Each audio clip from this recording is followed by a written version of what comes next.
Hello, welcome to Chris's Beer Reviews. It's time for a beer review. I hope you are doing really well. I mean that. I hope you are well. It's time for a beer review, and we're looking at a beer that I never thought I was going to review on this channel. I really didn't didn't think I would ever review this beer. I was certainly never going to buy this beer. It's obvious what it is because of the thumbnail.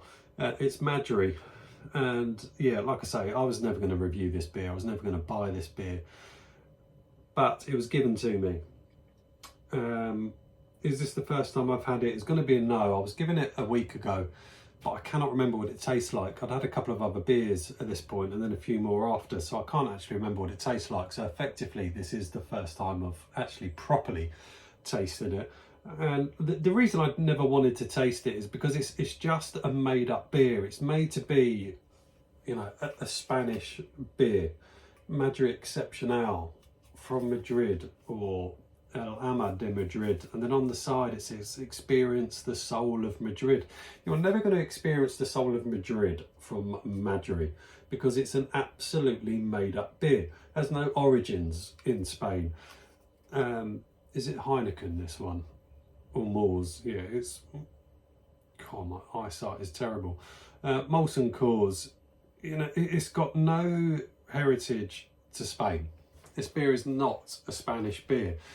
They claim on their website that they've brewed it with some knowledge or something from a Spanish brewer, which gives it the slightest hint of a bit of Spain in it. But it was made up. This came, what, just after, round about COVID, when COVID was finishing. This was absolutely everywhere. No small brewery can go for that marketing power other than a big macro brewer. You know, everything on this is in Spanish, and it just isn't Spanish, and it irritates me. At least Cruz Campo, whilst that's dreadful, has got roots in Spain, and the original Cruz Campo is a reasonable lager compared to the Cruz Campo that's brewed over here. But this is completely fabricated, completely made up, with this dude on the front. I mean, what? How on earth does he look Spanish? What? Looks more like Tyson Fury, like a lot of people have said. It looks more like Tyson Fury on the can. It doesn't even look Spanish. Everything about this is wrong. I mean, what's the ABV? If people believe this is Spanish, you need some help. You really do. What's the ABV? 4.6%. And do you know what makes it worse? Is it's got glucose syrup in it.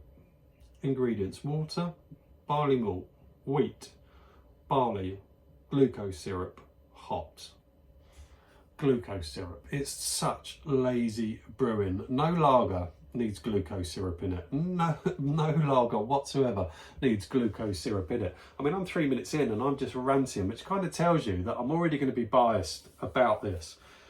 And on this occasion, I think I've got reason to be biased about it. So, will it surprise me? Who knows? But I'm always honest. If this turns out to taste decent, I'll say so. I only do things honestly. But this infuriated me from the moment it landed, you know, a couple of years back, because it's just made up, and it's just made to try and trick people into having memories of Spain when you've had a lovely, beautiful, hot, beer-fueled type of holiday in Spain and you're drinking Spanish lager. That's what this is trying to tap into. It's trying to tap into that memory. So you're buying something thinking that it's Spanish when it just isn't. And just do a little bit of research before you buy something.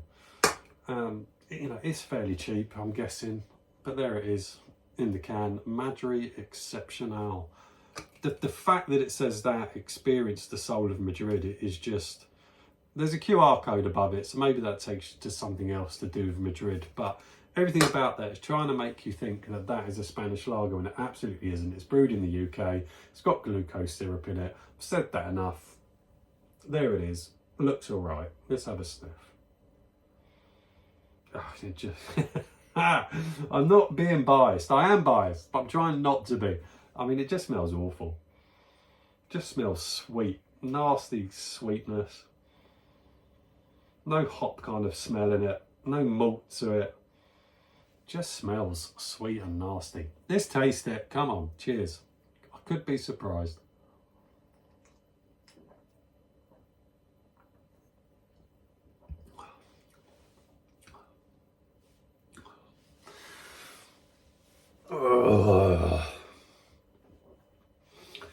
That's such a dross, isn't it?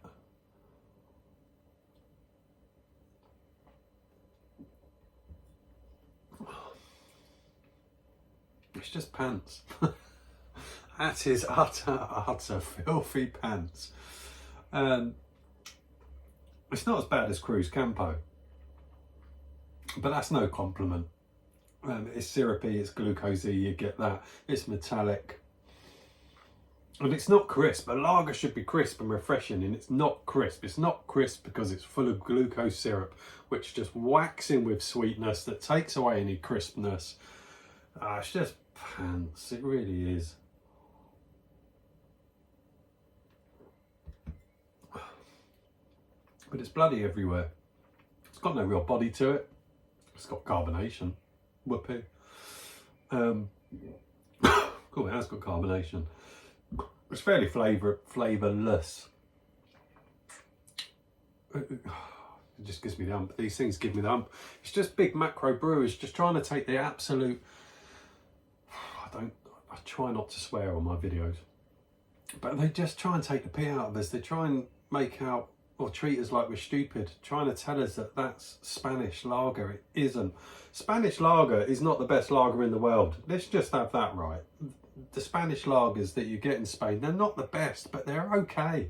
They're certainly drinkable, and they're generally quite crisp and refreshing, but there's much better. And that, it's just trying to mug us off into believing that it's something that it isn't. It's just diabolical. It's a diabolical beer, along with Cruz Campo. Both two horrendous beers. There's nothing about that is Spanish. And I'm done, because it's really starting to pee me off to the point where I'm going to start swearing, and I don't do that on here. I try not to. Occasionally I do. So I'm done before I do start going into a full-on rant. And yeah, I'm done. Ta-da.